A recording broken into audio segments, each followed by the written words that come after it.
A court ruled that a man who snapped secret pictures of women's skirts on a Boston subway train did not violate the state's peeping Tom law. The practice is known as upskirting, and it's exposing some loopholes in current laws. Minnesota statutes that tackle the issue were upskirting were written years ago, but that was before everyone had cell phones.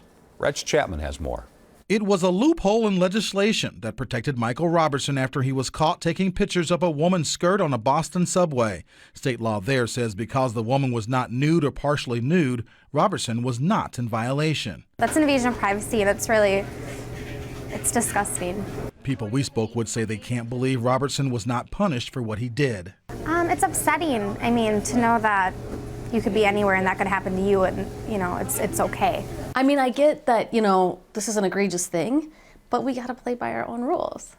Defense attorney Christa Groshek says Minnesota's law dealing with upskirting has not been modified since 1997, back when smartphones did not exist. Minnesota statute 609.746 deals with interference with privacy, and it differs from a similar statute in Massachusetts. Minnesota includes clothing covering the immediate area of the intimate parts.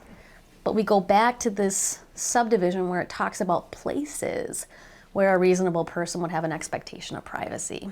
Those places are listed as sleeping rooms, tanning beds, or hotels. The statute does not offer protections anywhere else. We've got way more technology than I think this statute ever thought possible. Groshek says she has a reasonable expectation of privacy as to what's under her skirt. She says lawmakers should make changes to the statute that's lagging behind technology. Or to add another section, or to create, another statute which specifically speaks to this issue of upskirting.